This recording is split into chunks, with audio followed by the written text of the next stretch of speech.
Hello friends, இன்னைக்கு என்ன பார்க்க போறோம்னா குழந்தைங்களுக்கு ஒரு ஹெல்த்தியான ரெசிபி தான் பார்க்க போறோம். கீரை சாதம் எப்படி செய்யலாம்னு வாங்க பார்க்கலாம்.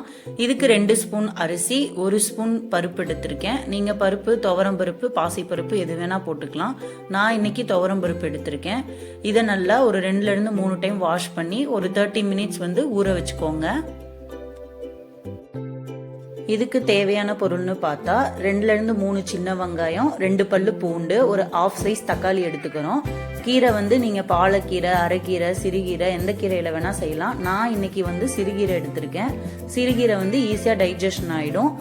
ஸோ ஃபர்ஸ்ட் அதை ட்ரை பண்ணி பாருங்க. நீங்க அது மாதிரி காலையில மதியம் அந்த மாதிரி தான் ஃபர்ஸ்ட் ட்ரை பண்ணணும். நைட் டைம்லாம் கீரை சாதம் கொடுக்க கூடாது. கீரையில இருக்கிற மண்ணு நல்லா போற மாதிரி நல்லா வாஷ் பண்ணி எடுத்துக்கோங்க. கீரையோட தண்டு பகுதியெல்லாம் விட்டுட்டு அதோட இலைய மட்டும் இந்த மாதிரி பறிச்சு வாஷ் பண்ணி எடுத்துக்கோங்க. இது 2ல இருந்து 3 டைம் ஒரு வாரத்துக்கு கொடுக்கலாம். குழந்தைங்க அண்டர் வெயிட்ல இருந்தா கீரை சாதம் அடிக்கடி சேர்த்துக்கலாம். ஃபர்ஸ்ட் குக்கர்ல 1 ஸ்பூன் நெய் ஆட் பண்ணிக்கோங்க. நெய் நல்லா காஞ்ச உடனே வெங்காயம், பூண்டு, தக்காளி இதெல்லாம் வதக்கிக்கணும்.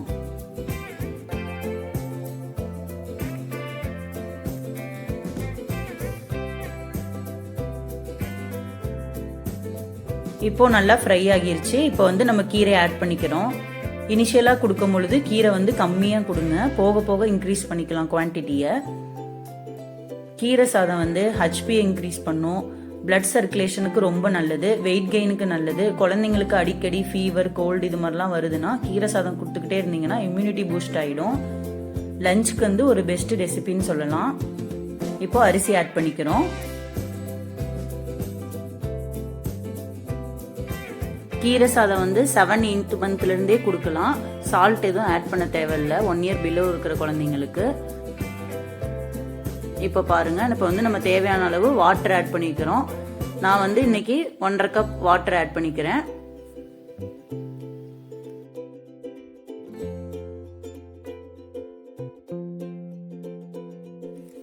இப்போ நல்லா மிக்ஸ் பண்ணிக்கிட்டு இப்போ இதுல மஞ்சத்தூள், சீரகத்தூள், பெப்பர் தூள் லைட்டா ஆட் பண்ணிக்கிறோம்.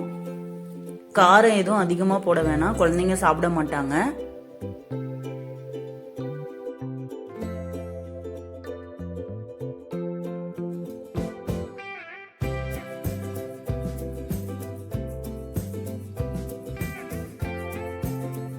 இப்போ நல்லா மிக்ஸ் பண்ணிட்டு ஒரு 6ல இருந்து 7 விசில் விட்டுக்கோங்க.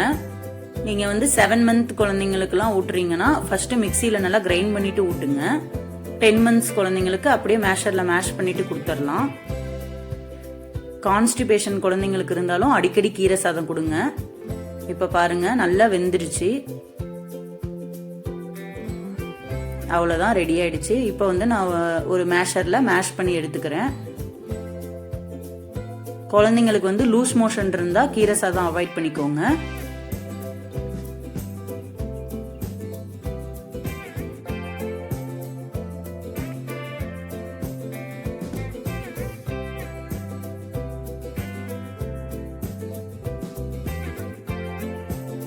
அவ்வளவுதாங்க, சிறுகீரை சாதம் ரெடி ஆயிடுச்சு. இப்போ நீங்க குழந்தைங்களுக்கு இதை அப்படியே சர்வ் பண்ணலாம், நல்லா சாப்பிடுவாங்க. நீங்களும் உங்க குழந்தைங்களுக்கு இந்த மாதிரி ஹெல்த்தியான ரெசிபி செஞ்சு கொடுங்க. தேங்க்யூ.